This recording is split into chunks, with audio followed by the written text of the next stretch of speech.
Hi, everyone.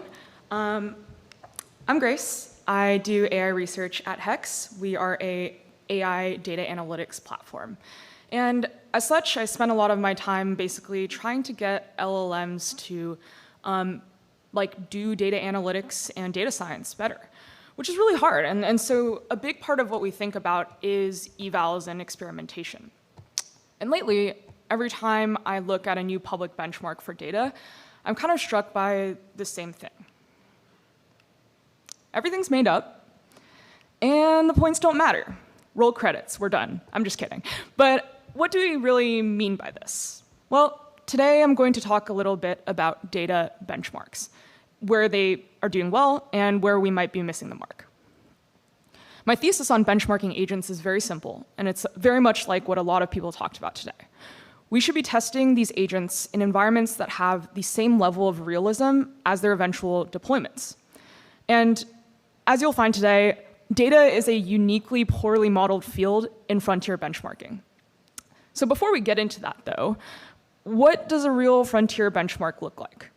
Y'all might have heard of some of these, like Program Bench. You're rebuilding a common code base from scratch, no internet, just docs. Running a vending machine business and then just evaluating your profit at the end. Or like these simple yet challenging web search questions. These are actually only around 30% solvable by humans. What do all of these great frontier benchmarks have in common? Well, they're evals that actually test real-world behavior that we care about these agents being able to do. The problems are hard for agents, and they're hard for people as well. Now, though, let's take a look at the field of data analytics. DSBench. Last year, OpenAI used DSBench to report that their agent surpassed human performance by a significant margin on realistic data tasks. Ready to see what these realistic tasks look like? Well, a bunch of them are like these multiple choice exam questions about financial modeling. It's literally like, can you write the SQL? Can you tell me what Excel formula you should use?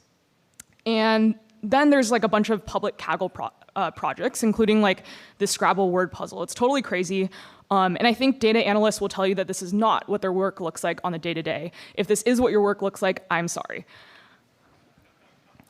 What about Spider 2? I think Emily from Scale mentioned this one earlier, but we have a number of text-to-SQL benchmarks. These, though, I think the main issue with this is that it's not really testing analytics. If you look at it, the English is very specific, it's very prescriptive. You're basically just mapping like English to where clauses. It's like a translation task or an instruction following task. And the external knowledge is not exactly carefully curated either. It's the wrong sport.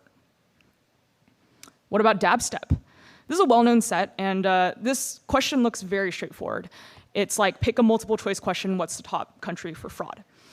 The problem, though, is that if you actually pull the data for this, the question is kind of fundamentally underspecified. It doesn't tell you whether you're looking at fraud rate, fraud volume, and like a real data analyst might produce something that looks more like this chart, and arguably that's more complete and correct.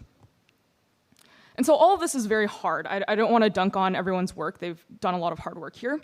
But overall, these themes tend to emerge. 9 is too many for me to read out loud, but the main idea is that they're not realistic. These grading is really, harsh, it's grounded, not really in reality. So at Hex, we have built Shorelane. Now, Shorelane is completely made up. The points don't matter either. I'm not saying we figured it out, but it is pretty cool, and we try and address some of these realism issues. We built a fully synthetic B2B SaaS company called Shorelane Commerce. It's got a lot of semantic pitfalls that might occur in a real business. It's messy, it has migrations and incomplete documentation. And the task? Well, we have these agents do realistic tickets that an analytics agent or analytics person in real life might do.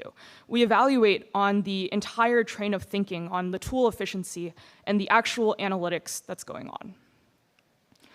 And still, though, this is only half the problem. These evals are still suspended in a moment in time. How can we allow data analytics to learn from their mistakes?